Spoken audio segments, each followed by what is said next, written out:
Welcome to Modem Futura, a show that explores and examines, proposes, and possibly even invents possible, probable, and preferable futures, asking the deep questions, what will it mean to be human in the future? Initializing waveform. Modulating signals for transmission. Exploring the possible, probable, and preferable futures. Welcome to Modem Futura.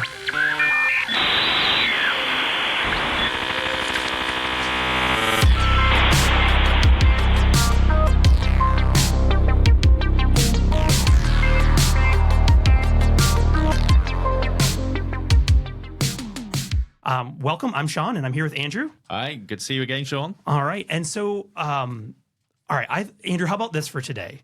A few things have caught my attention this week, and I had planned for us to talk about this idea of biohacking anyway, but I think you had written a piece recently in your Substack about 23andMe, which I think is... with the DNA sort of archives. Yep, absolutely. And so between that, all these things changes happening at OpenAI and technology and all the, again, coming back to our question, what will it mean to be human in a technologically well, I was going to say, advanced... who actually owns us? Oh my goodness. This is, I think, going to be an ongoing thread of also just understanding like who owns question mark. Right. Yes. Yeah. In fact, even what does that mean? Because I could see where you were going, sort of who owns the data that sort of we produce and defines us. But actually, if somebody owns that data that is so intimate that it's part of defining us, who owns us?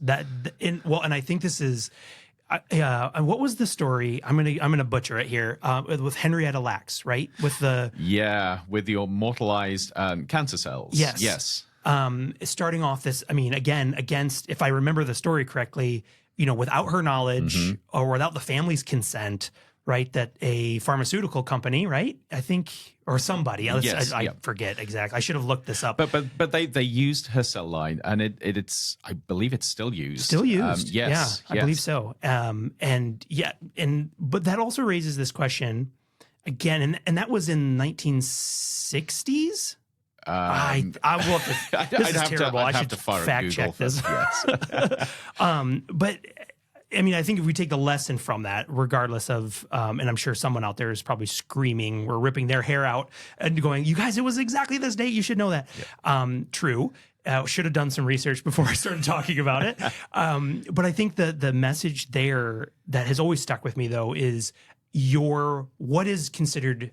Where's the boundary of something that is purely your own? Yep. And if we talk about, for example, your own DNA or your genetic sequence, can someone own that? Because we've seen in non-human stuff, people creating patents for, genetically engineered corn, etc. But even with humans, this has been a huge thing.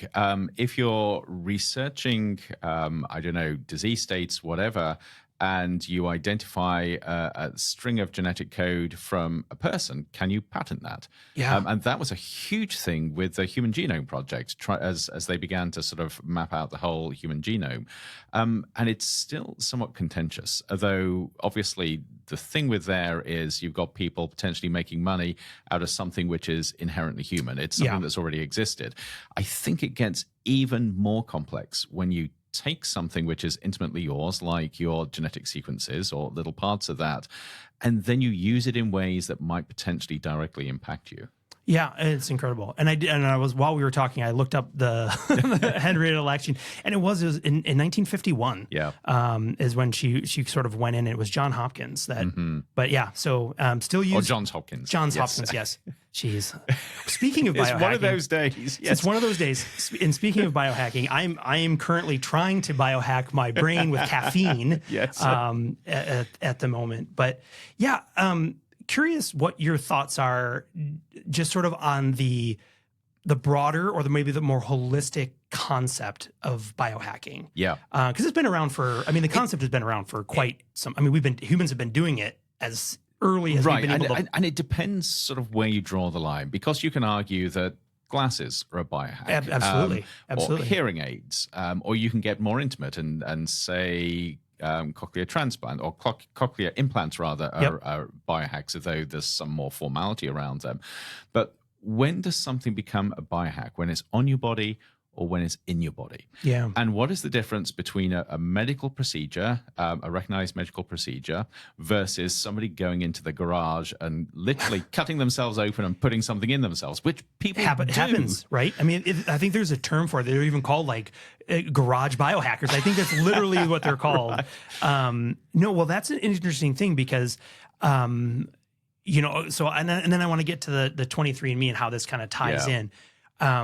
But if you think about, you know, as humans, ever since we've discovered, you know, different sort of compounds like caffeine, different sorts of natural occurring medications and things. So going back, I mean, to, you know, again, the dawn of humans have been looking for ways to alter their body, their mind, by using things. And as you mentioned, there's so many different ways of things that you can ingest as a way of sort of altering your, you know, your body's chemistry, right? So caffeine, that's what people. That's what I'm doing right now. Or even looking at nutritional profiles, and we know there is this intimate relationship between what you eat and what happens in your gut, and everything from your mental health to your physical health. I mean, people have been telling us for forever, you are what you eat. I mean, there's so right. I mean, I suppose and now apparently you are what you cut yourself open and put inside yourself. Yeah, well, because you know, and for a while there was. I mean, people now do that with pets. It's not an uncommon thing to get a pet chipped.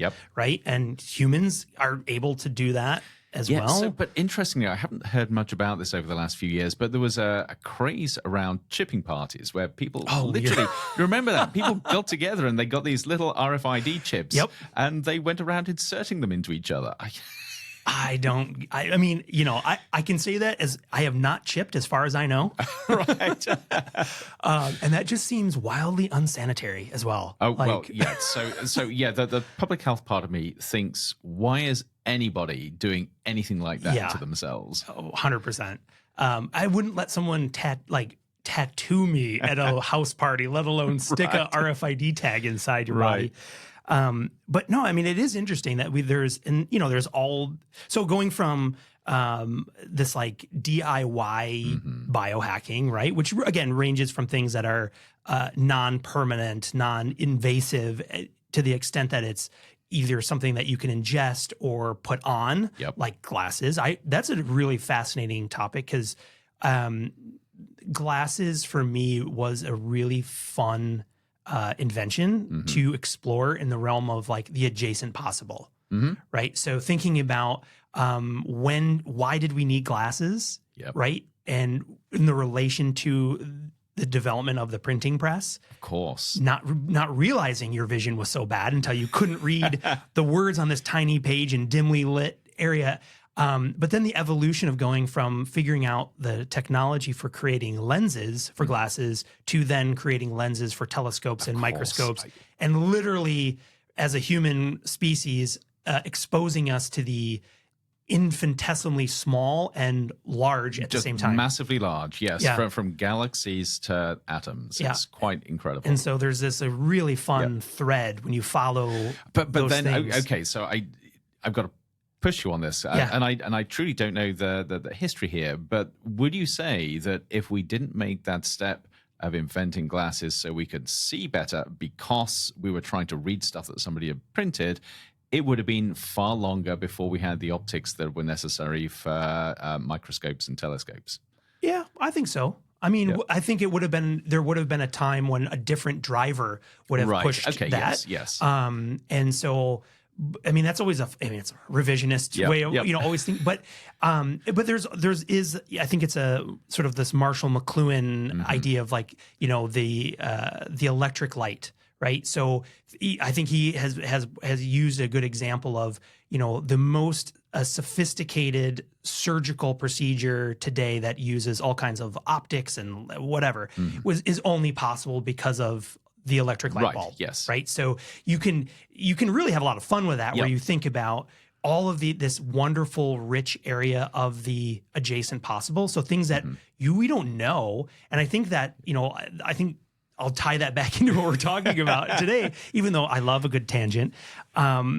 is as we are continually sort of moving, and I would even argue moving faster and faster and accelerating down a road where we are, and I'm going to paint big brush here, as we collectively are excited and engaged with things, new technologies that enhance ourselves, create data about us, around us, through us, with us, and sort of the tension, or maybe I don't know if tension is the right word, but the potential for all these unknown consequences, good or bad, Right.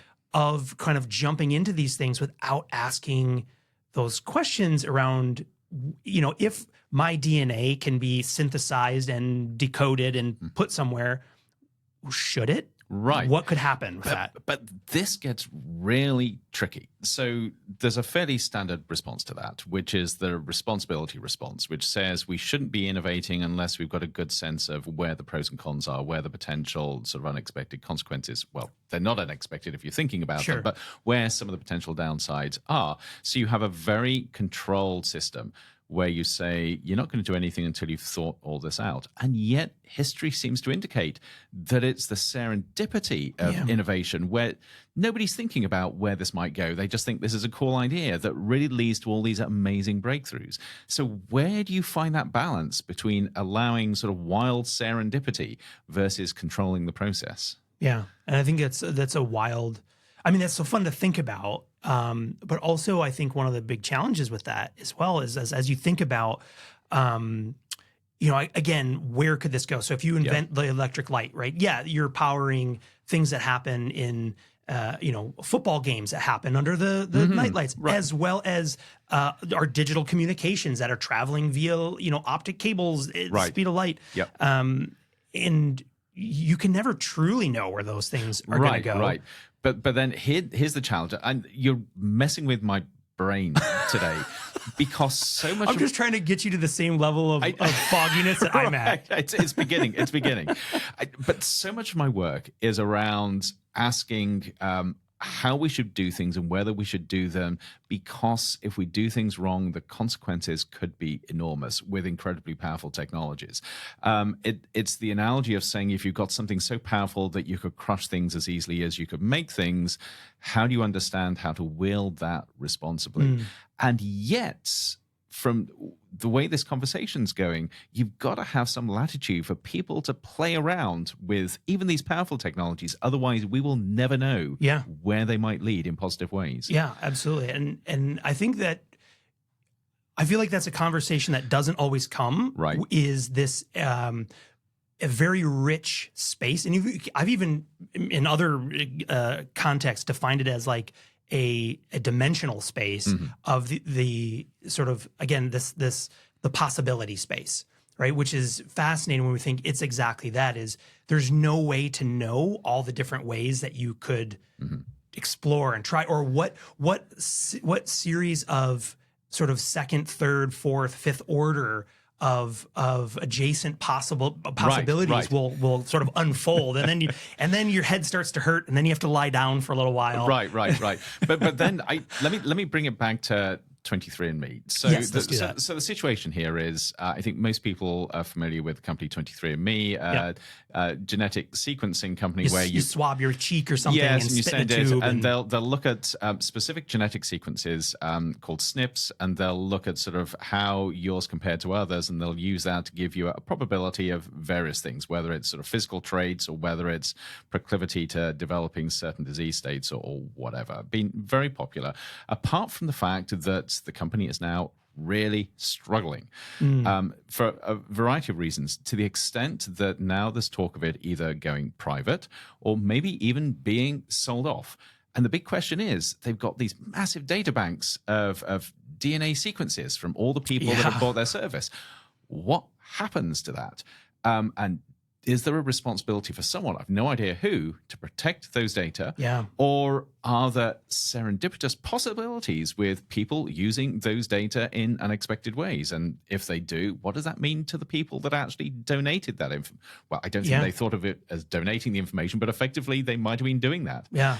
No, I mean, I think this is, it's a story that I think more people should pay attention to than are, because it's not just a tech story of, oh, you know, this fancy startup is having troubles and whatever.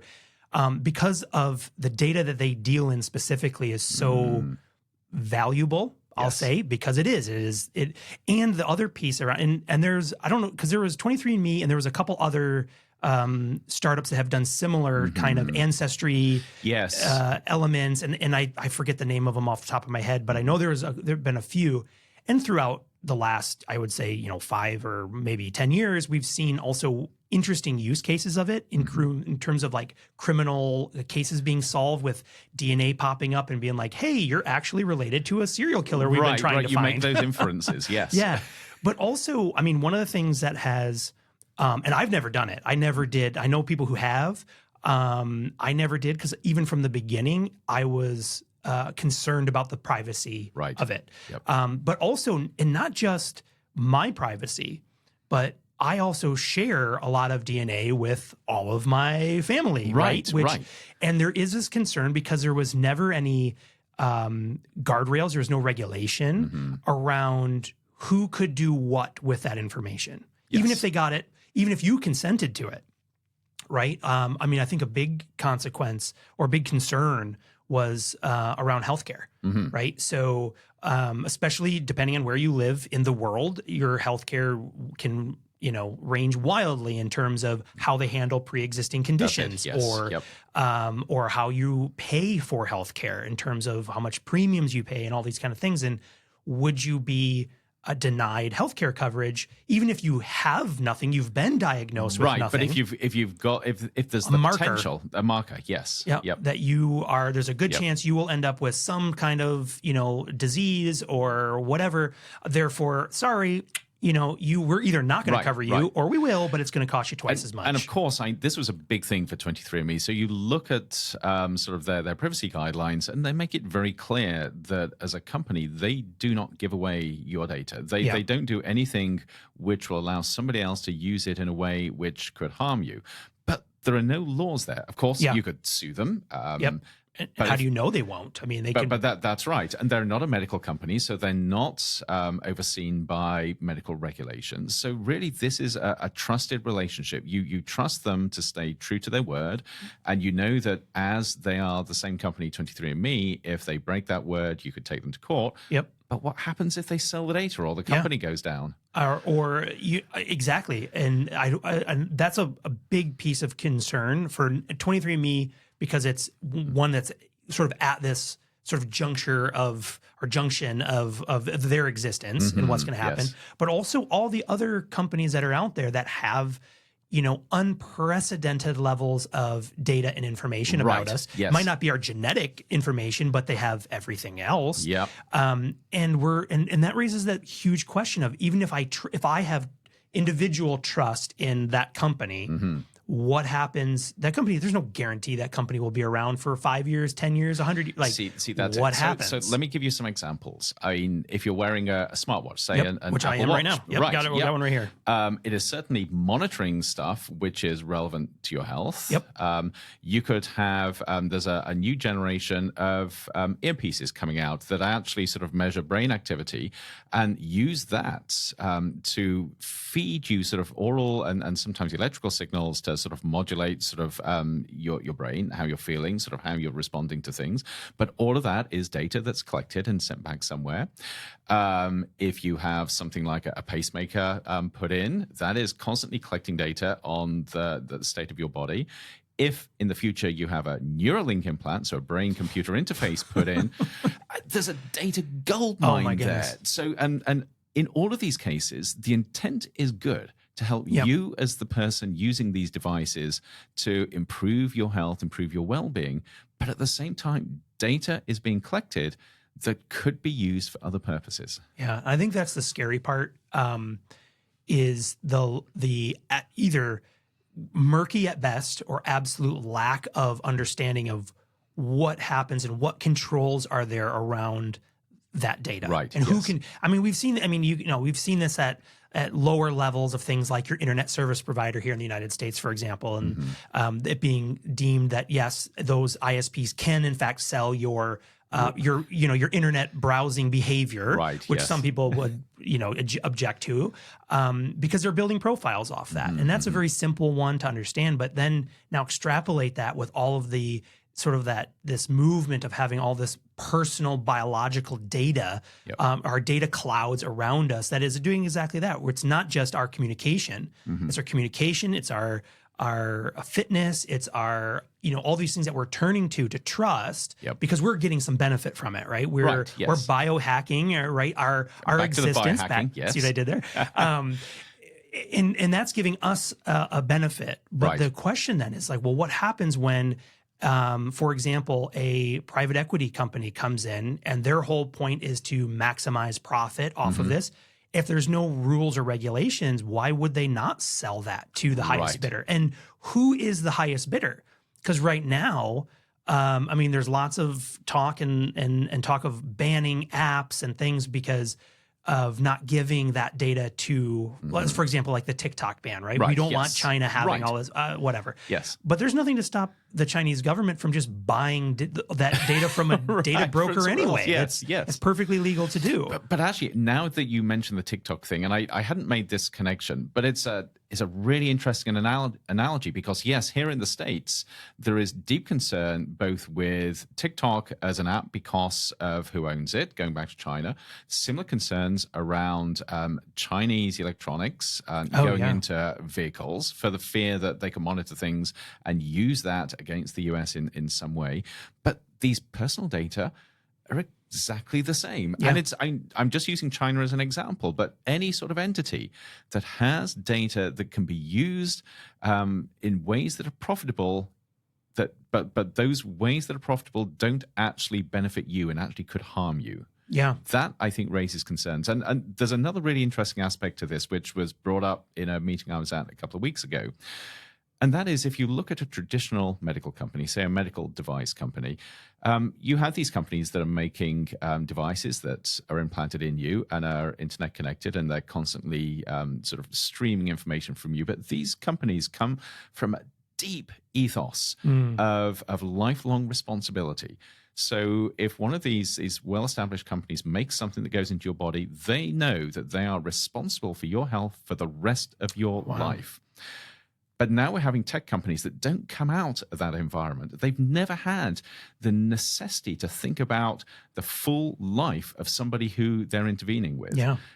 So how do they navigate this when this isn't part of their world? It's not part of their ethos. They are a fail fast, fail forward company where if they go down, they just sell everything off to somebody else. Yep. Where does that leave the person who's given their data away or has got the device? Yeah. And I would extend that even to thinking about, the estate in terms of, because that data, it doesn't degrade, right? Yep. I mean, you have this perfect record of these, and where is it's not something that's going to spoil. Right. So in a sense, wherever that sort of trove of, this mega, and I think I forget what it is, somewhere someone had coined a term for this like incredibly massive data set that just has all of our private information in it. Forget what it's called. We'll just call it the glob of data. Right. In fact, that might actually be it. I don't know. Yeah. But it raises the question, like once your data is in there, it's in there, and it will, in theory, be in there for perpetuity. And we should say, legally, certainly if you're in Europe and in some cases in the US, you had the right to extract your data. That's the legal expectation. Whether that is truly possible is a completely different question. Completely. Yeah. And and then again, it comes back to the trust. How do you trust that? Right. Oh, sure. Yep. This is the only copy of it. You got it. But I'm imagining a future where sort of 100 years from now, there is this database with everything about Sean Leahy and everything from your Apple Watch. Let's assume that we're going to print up a new Sean. We need right. Yes, but that, of course, you'll be long and gone by then. Well, maybe not, but let's assume you are long and gone by then. But you will still have family. Yeah, you'll have your kids are still around and potentially grandkids.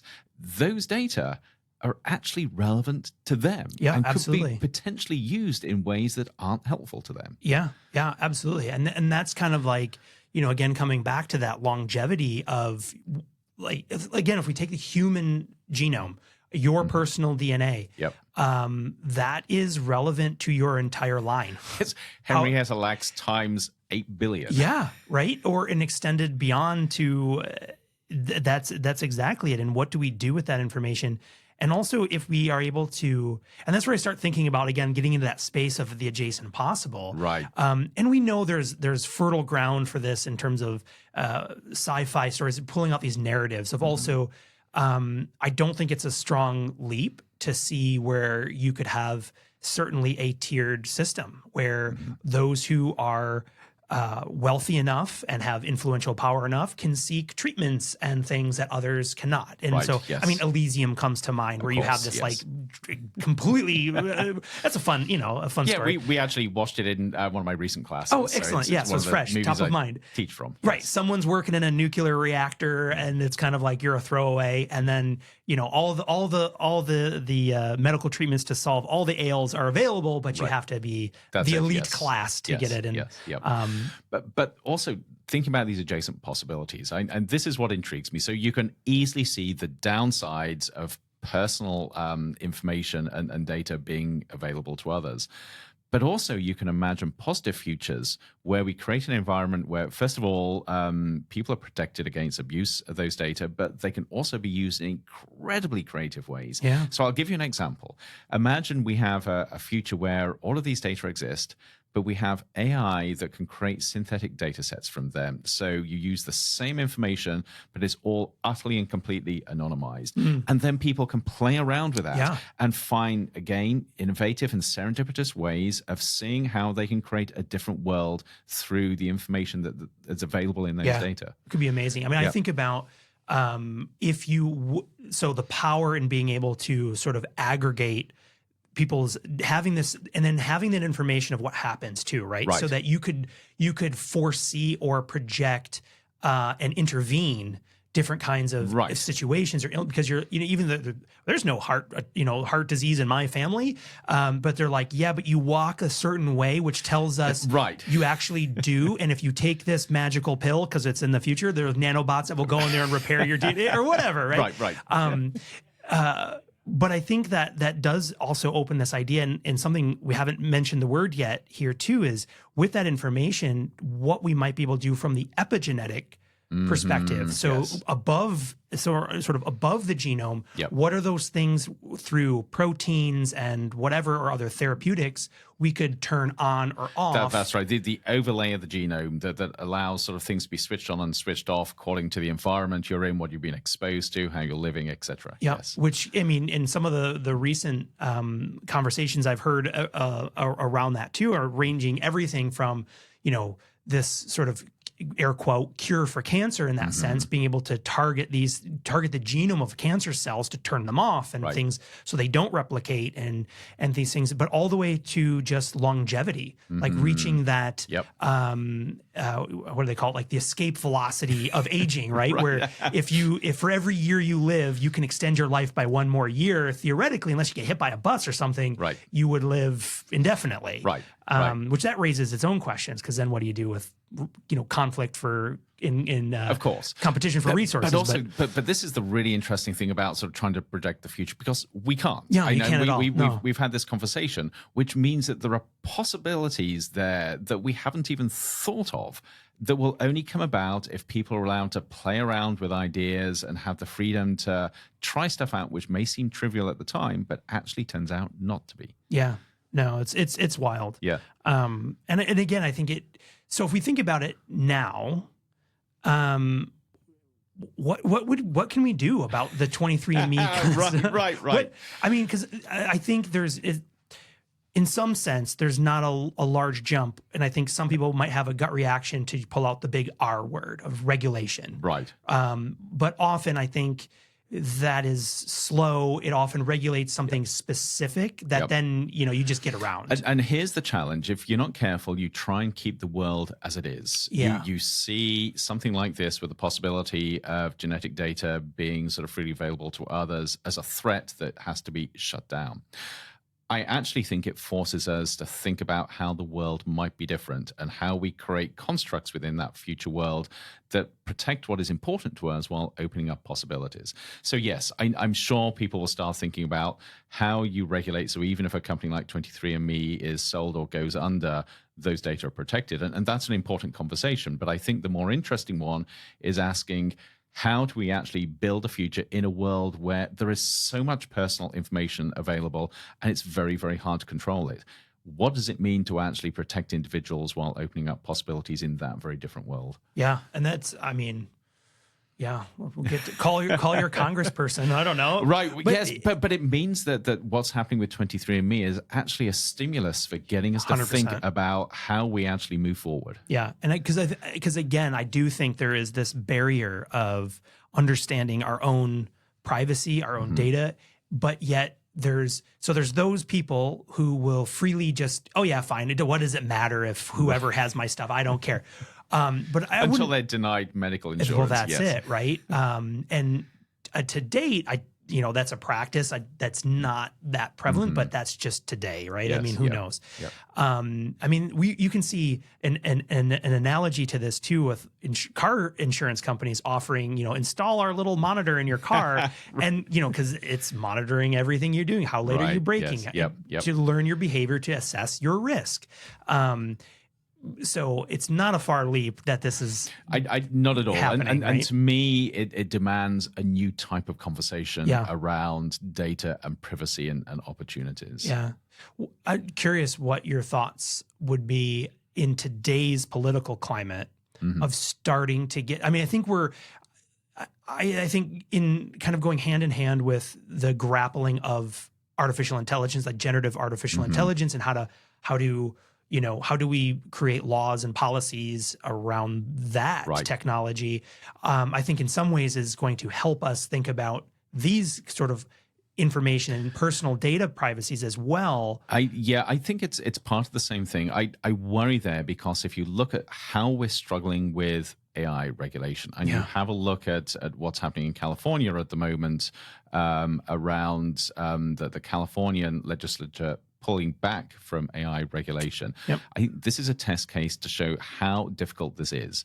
And again, it comes back to the question of how do we rethink how we do things in society to respond to these incredibly powerful technologies that you can't put back in the box. We have them and they're expanding, and we've got to work out how to live with them. Yeah. Oh, absolutely. And I think as we move forward, that's going to be that constant piece of change that as we individually are sort of progressing, is to be asking those questions and demanding that we have, from a policy perspective, start thinking about these things openly.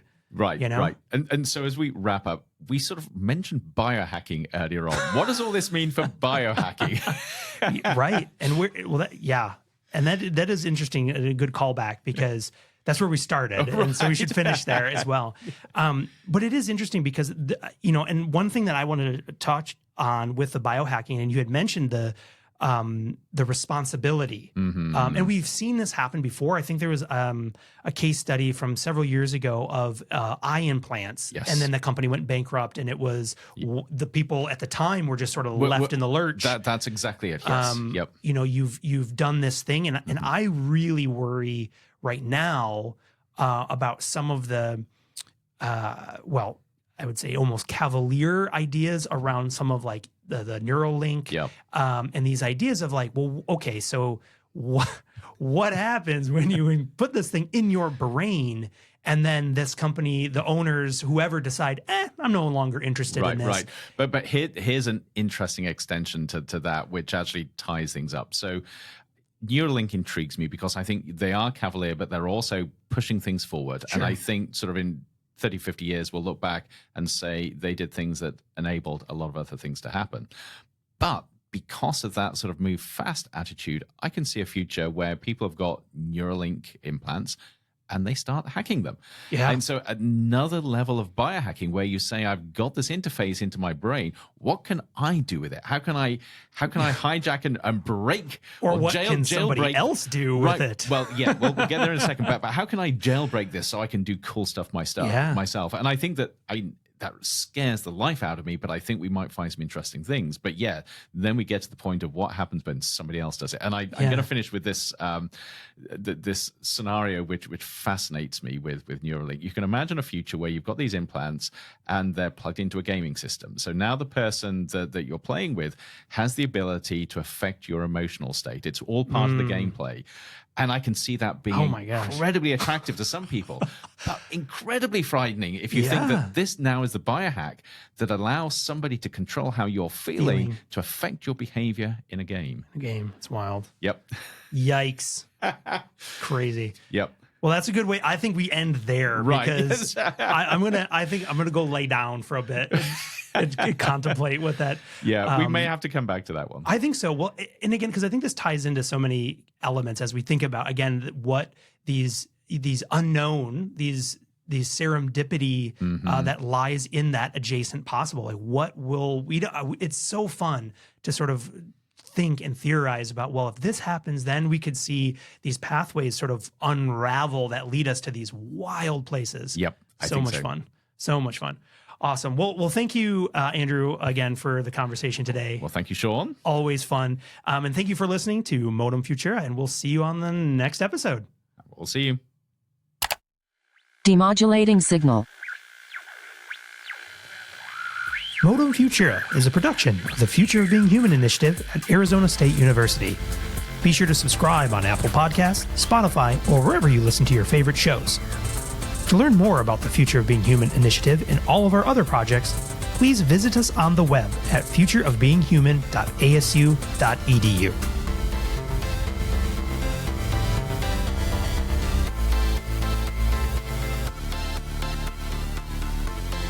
End transmission.